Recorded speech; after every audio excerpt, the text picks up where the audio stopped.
નમસ્કાર મિત્રો, દેશ અને દુનિયાના સૌથી મોટા સમાચારમાં આપનું હાર્દિક સ્વાગત છે। તો આજના તાજા સમાચાર મેળવવા માટે વિડીયોને અંત સુધી જોતા રહો અને આવા જ દરરોજના સમાચાર સૌથી પહેલા મેળવવા માટે આપણી ચેનલને સબસ્ક્રાઇબ કરવાનું ન ભૂલતા। તો મિત્રો, આજના સૌપ્રથમ સમાચાર વિશે જોઈએ તો ભારે ગરમીમાં હેલ્મેટ પહેરવું પડશે।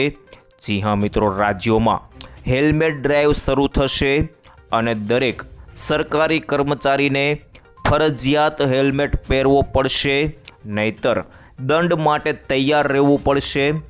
દરેક કચેરી પર સવારથી પોલીસ ગોઠવાય।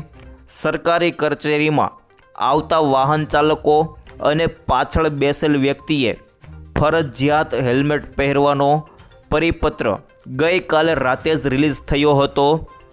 ગુજરાત પોલીસ દ્વારા મોટર વાહન અધિનિયમ મુજબ મોટરસાયકલ, સ્કૂટર વગેરે બાઇક ચલાવનાર તેમજ પાછળ બેસનારે હેલ્મેટ પહેરવું ફરજિયાત હોવાથી ફરજિયાત હેલ્મેટનો ઉપયોગ કરે તે માટે તારીખ 1/5/2026થી 31/5/2026 સુધી ડ્રાઈવનું આયોજન કરવામાં આવેલ છે।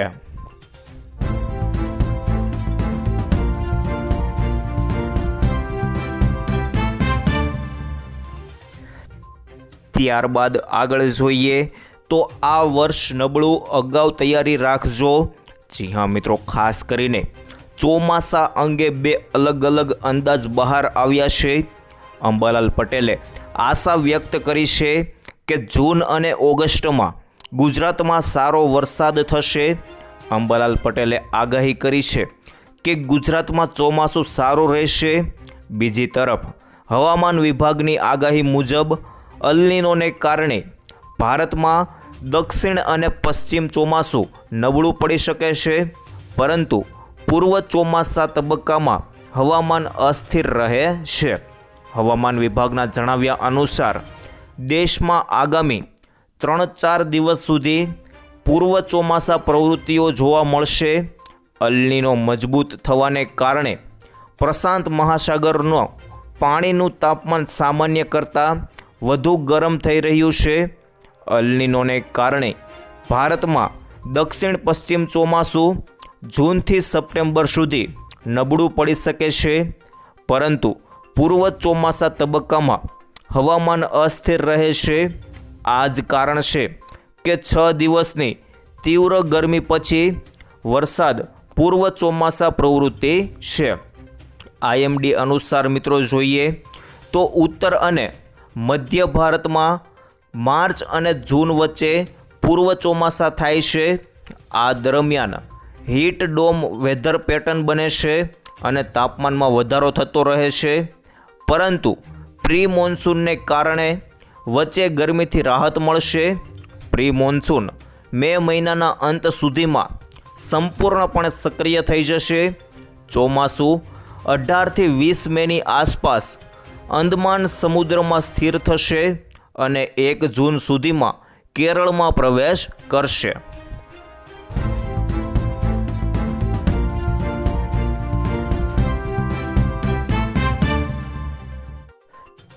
ત્યારબાદ આગળ જોઈએ તો યુદ્ધમાં હવે ખરાખરીની લડાઈ। જી હા મિત્રો, અમેરિકા અને ઈરાન વચ્ચે ચાલી રહેલા તણાવ વચ્ચે એક નવો વિકાસ થયો છે। વિશ્વનું સૌથી મોટું વિમાન વાહક જહાજ યુએસ ગેરાલ્ડ આર ફોર્ડ હવે પર્શિયન ગલ્ફથી પરત ફરી રહ્યું છે। આ પગલું એવા સમયે લેવામાં આવ્યું છે જ્યારે બંને દેશો વચ્ચે વાટાઘાટો અટકી ગઈ છે અને કોઈ નક્કર કરાર થવાની શક્યતા ઓછી દેખાઈ રહી છે। આ યુદ્ધ જહાજ 10 મહિનાથી વધુ સમયથી સમુદ્રમાં તૈનાત છે, જે ઈરાન સામે યુએસ લશ્કરી કાર્યવાહીમાં મુખ્ય ભૂમિકા ભજવી રહ્યું છે।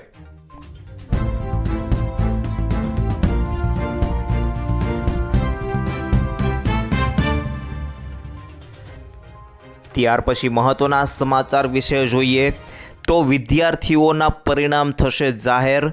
જી હા મિત્રો, ફેબ્રુઆરી અને માર્ચ મહિનામાં લેવાયેલી ગુજરાત બોર્ડની ધોરણ 10ની પરીક્ષાના પરિણામની તારીખો જાહેર થઈ ગઈ છે।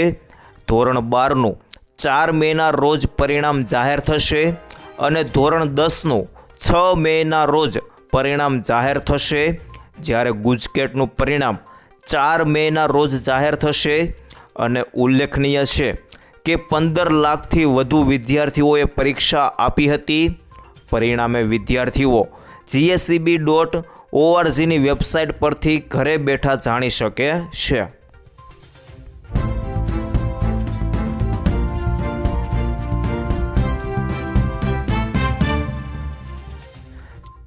ત્યારબાદ આગળ જોઈએ તો દરિયામાં ભારતનું રાજ.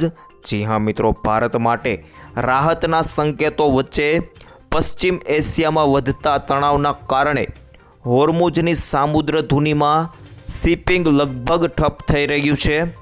અમેરિકા અને ઈરાન વચ્ચેના તણાવને કારણે અનેક જહાજોએ પોતાનો માર્ગ બદલી દીધો છે અથવા પાછા ફરવું પડ્યું છે.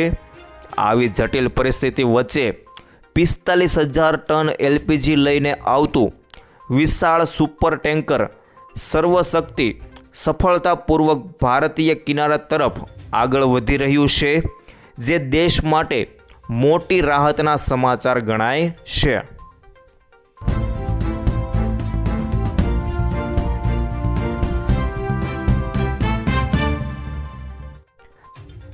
ત્યારબાદ આગળ જાણીએ તો દેશના અમીરો અને ગરીબોને લઈને. જી હા મિત્રો, વિશ્વમાં આવકની અસમાનતા વધી રહી હોવાનો એક ચોંકાવનારો રિપોર્ટ રજૂ કરવામાં આવ્યો છે. દક્ષિણ આફ્રિકાની G20 અધ્યક્ષતા હેઠળ રચાયેલી સમિતિ દ્વારા તૈયાર આ રિપોર્ટમાં જણાવવામાં આવ્યું છે કે છેલ્લા 24 વર્ષમાં વિશ્વમાં સર્જાયેલી નવી સંપત્તિમાં ટોચના 1% ધનિકોનો હિસ્સો 41% રહ્યો છે, જેમાં ભારતના સૌથી વધુ સંપત્તિ ધરાવતા 1% ધનિકોની સંપત્તિ 63% વધી છે.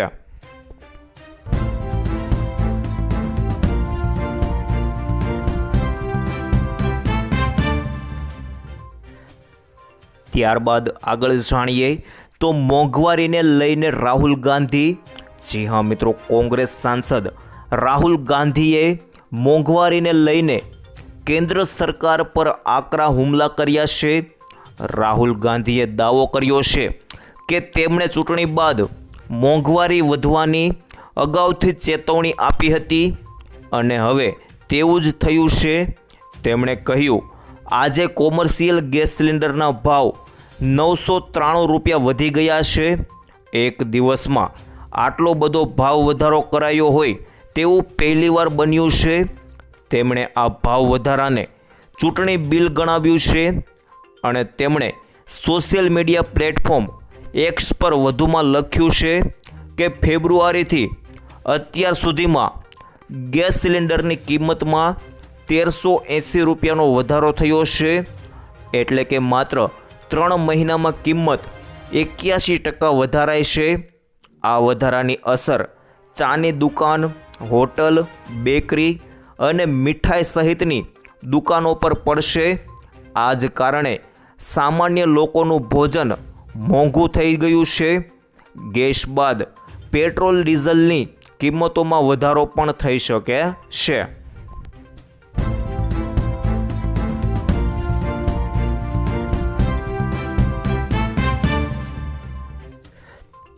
ત્યારબાદ આગળના સમાચાર વિશે જોઈએ તો દર મહિને મળશે 5,000 રૂપિયા. જી હા મિત્રો, ખાસ કરીને જો તમે નિવૃત્તિ પછી એટલે કે 60 વર્ષ પછી દર મહિને માત્ર 210 રૂપિયા જમા કરીને મહત્તમ 5,000 રૂપિયા પ્રતિ માસ પેન્શન મેળવી શકો છો. અને આ સરકારી યોજનાનું નામ અટલ પેન્શન યોજના છે, જેમાં દર મહિને ખાતરીપૂર્વક પેન્શન આપવામાં આવે છે. વર્તમાન નિયમો અનુસાર જો તમે મહિને 5,000 રૂપિયા પેન્શન મેળવવા માંગતા હો તો તમારે દર મહિને 210 રૂપિયાનું રોકાણ કરવું પડશે, અથવા તો જો તમે દર મહિને 1,000 રૂપિયા પેન્શન મેળવવા માંગતા હો તો તમારે દર મહિને માત્ર 42 રૂપિયાનું રોકાણ કરવું પડશે. જ્યારે આ યોજનામાં 60 વર્ષ સુધી રોકાણ કરવાનું હોય છે।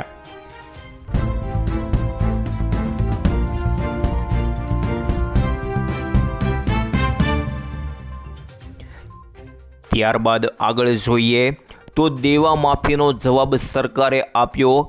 જી હા મિત્રો, નાણામંત્રી નિર્મલા સીતારમણે સંસદમાં સ્પષ્ટ કરી દીધું છે કે દેશભરમાં ખેડૂતો માટે સંપૂર્ણ દેવા માફીની કોઈ યોજના નથી।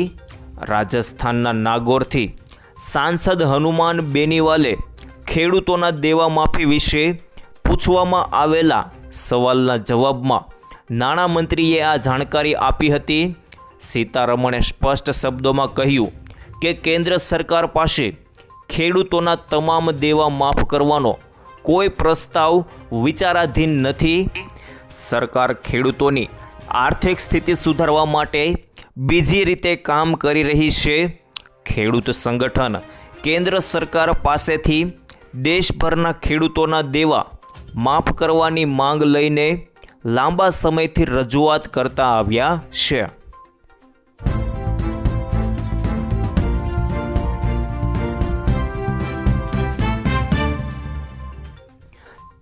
ત્યારબાદ આગળ જાણીએ તો બધાના ફોનમાં કેમ અચાનક વાગ્યું સાયરન। જી હા મિત્રો, ખાસ કરીને શનિવારે સવારે 11:42 વાગ્યાની આસપાસ ભારતમાં મોટા ભાગના સ્માર્ટફોન અચાનક રણકવા લાગ્યા। ડિવાઇસ પર અચાનક SOSનો એલર્ટનો અવાજ આવવા લાગ્યો, જેમાં મિત્રો ફ્લેશિંગ મેસેજ પણ સંભળાયો હતો। આ એલર્ટનો અવાજ સાંભળીને ઘણા લોકો ચોંકી ગયા હતા। આ મેસેજ હિન્દી અને અંગ્રેજી બંને ભાષામાં સ્ક્રીન પર દેખાયો હતો। તેમાં સ્પષ્ટપણે કહેવામાં આવ્યું હતું કે ભારતે સ્વદેશી ટેકનોલોજીનો ઉપયોગ કરીને સેલ બ્રોડકાસ્ટ સેવા શરૂ કરી છે। આપત્તિ વખતે લોકોને તરત એલર્ટ કરવા માટે સ્વદેશી સેલ બ્રોડકાસ્ટ સિસ્ટમ પર ટેસ્ટિંગ હાથ ધરવામાં આવ્યું હતું। આ ટેસ્ટિંગના કારણે લોકોના મોબાઈલ ફોન પર અંગ્રેજી, હિન્દી તેમજ વિવિધ પ્રાદેશિક ભાષાઓમાં આ મેસેજ મળ્યા હતા। આ ટેસ્ટિંગ પ્રક્રિયા દરમિયાન લોકોને કહેવામાં આવ્યું કે તમારે કંઈ કરવાની જરૂર નથી।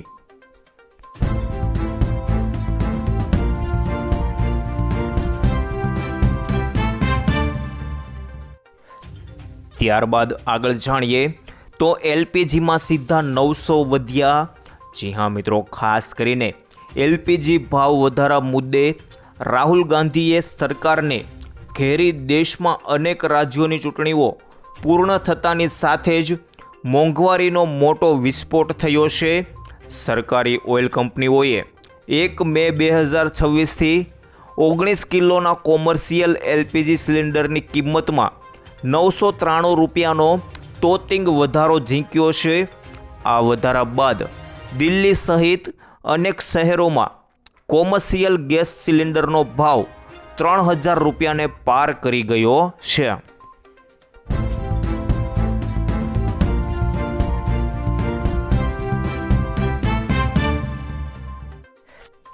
ત્યારબાદ આગળ જોઈએ તો મેંગો ફેસ્ટિવલ તૈયાર રહેજો। જી હા મિત્રો, કેરીના રશિયાઓ માટે ખૂબ સારા સમાચાર આવ્યા છે। સુરતવાસીઓ માટે સ્વાદિષ્ટ અને શુદ્ધ કેરી ખાવાની સારી તક આવી છે। વાઇબ્રન્ટ ગુજરાત રિજનલ કોન્ફરન્સ અંતર્ગત 1 થી 5 મે દરમિયાન ઓરો યુનિવર્સિટી ખાતે મેંગો ફેસ્ટિવલ અને પ્રદર્શન યોજાશે। આ ફેસ્ટિવલમાં દક્ષિણ ગુજરાતના 40 થી 50 ખેડૂતો સીધા જ કાર્બાઇડ મુક્ત કુદરતી રીતે પાકેલી કેરી વેચાણ કરશે અને આની અંદર વચેટિયા વગર યોગ્ય ભાવે ખરીદીની સુવિધા પણ મળશે। દેશી વિદેશી વિવિધ જાતોની કેરીઓનું પ્રદર્શન પણ થશે।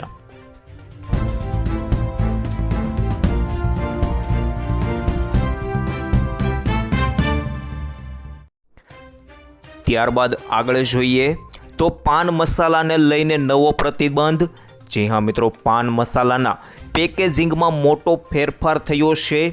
સરકારે પર્યાવરણની જાળવણી માટે પાન મસાલા અને ગુટખાના પ્લાસ્ટિક પાઉચ પર પ્રતિબંધની તૈયારી શરૂ કરી છે. FSSAI દ્વારા જાહેર કરાયેલા 2026ના નવા ડ્રાફ્ટ મુજબ હવે પ્લાસ્ટિક, PVC કે એલ્યુમિનિયમ ફોઇલનો ઉપયોગ કરી શકાશે નહીં. તેને બદલે પેપર, ટીન કે કાચના ડબ્બા જેવા પર્યાવરણલક્ષી વિકલ્પો અપનાવવા પડશે. સરકારે આ નિયમ મામલે જનતા પાસે 30 દિવસના સૂચનો અને વાંધાઓ મંગાવ્યા છે.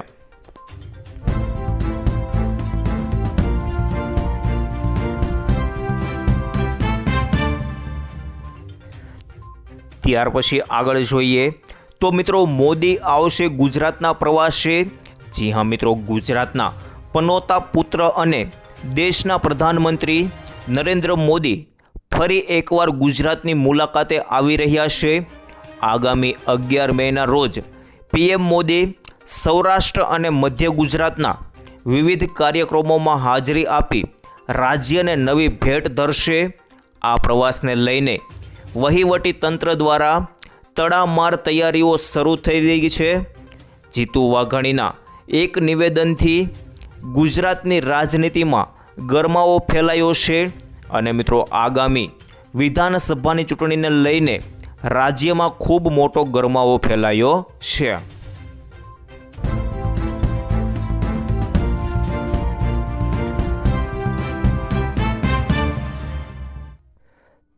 ત્યારબાદ આગળ જોઈએ તો UPI પેમેન્ટનો નવો નિયમ.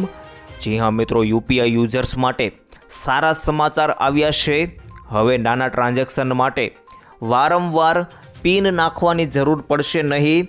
યુઝર્સ હવે પિન વગર જ 5,000 રૂપિયા સુધીનું ઓનલાઈન પેમેન્ટ કરી શકશે. ICICI બેંક, ફોનપે અને ક્રડ જેવી ફિનટેક પ્લેટફોર્મે આ નવા ફીચર્સને શરૂ કરી દીધું છે. યુઝર્સને ફિંગરપ્રિન્ટ અથવા ફેસ ઓળખથી પેમેન્ટ કરવાની મંજૂરી મળશે. 5,000 રૂપિયાથી વધુના ટ્રાન્ઝેક્શન માટે પિન નાખવો અનિવાર્ય છે.